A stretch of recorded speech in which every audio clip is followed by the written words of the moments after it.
the NSA specifically targets the communications of everyone. It ingests them by default.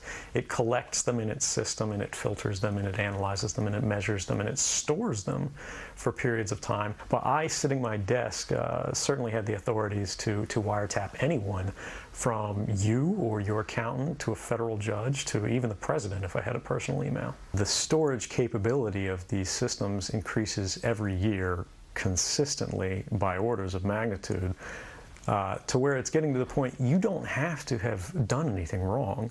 You simply have to eventually fall under suspicion from somebody, even by a wrong call, and then they can use the system to go back in time and scrutinize every decision you've ever made.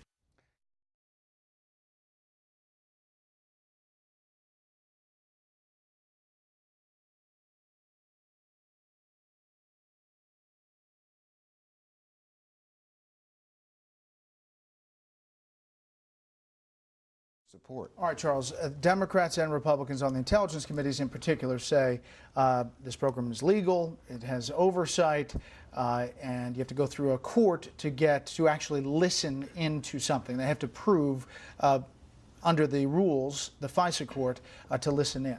However, I guess the concern I hear most is that, let's say somebody doesn't color within the lines in this program. If this 29-year-old can get these documents, if he's doing what he's doing, doesn't that concern somebody that there could be abuse here? Look, everything that we have can be abused.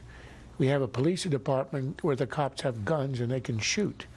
And they could shoot illegally or incompetently or crazily, but you don't abolish the police for that reason.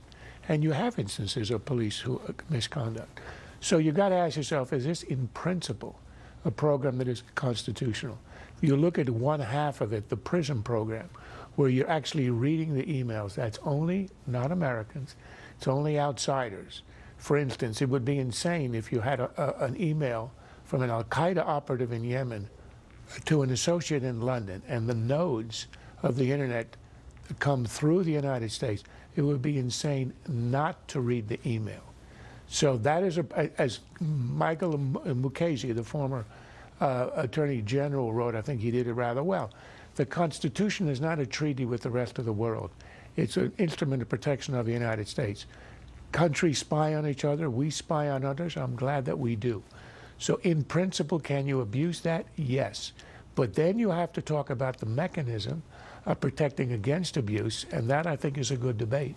But to say, well, in principle, it can be abused, so we shouldn't have it, makes no sense at all. But you know what, when people look at it in terms of terror, Britt, I think they come to this conclusion: you have to aggressively fight terror. The FISA court has only turned down 11 out of 34,000. There are also congressional requests. checks. It's not just the FISA court. That's Congress has been regularly briefed on this. The program has some. They say that not all. Okay, go ahead. The program has been around for about a decade.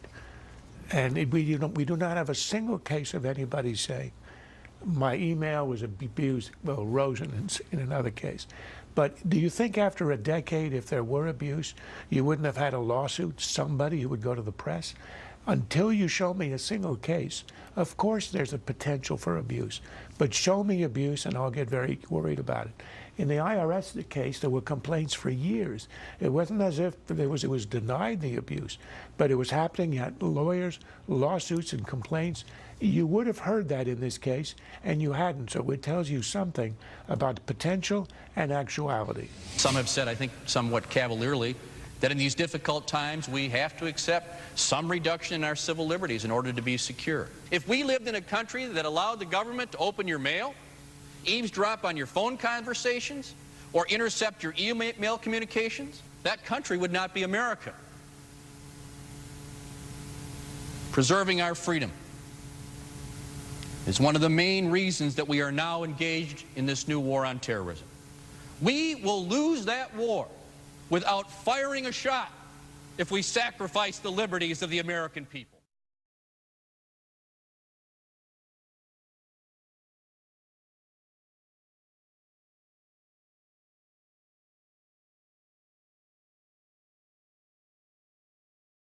Okay, Charles. This is the Rand Paul kind of argument, and he made it this weekend on Fox News Sunday. What about the politics of this? Well, I think there's a lot of outrage, and I think part of the reason is that whereas I think a lot of Americans would say this sounds, if it's controlled, if the courts are looking after it and Congress, it would be okay. But there's been a huge lack of trust in the government as a result of this happening precisely right after a couple of scandals that show an administration that you cannot trust. The IRS, people resent the IRS and they know its power, but they accept it on the assumption that it will deal even-handedly. Then you get an IRS scandal in which it is clear they went after people as a product of their political beliefs, a sacred notion in the United States. That's a huge abuse.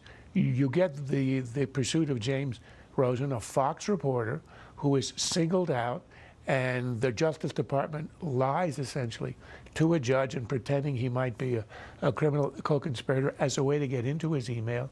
And you wonder if DOJ and IRS are being abused as a political instrument. How could you not abuse the NSA? So I think it's a function of where we are now.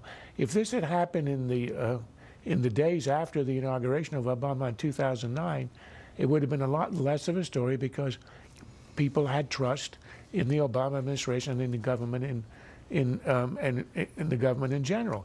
And that's what I think is lacking, and it's poisoning the whole debate right now.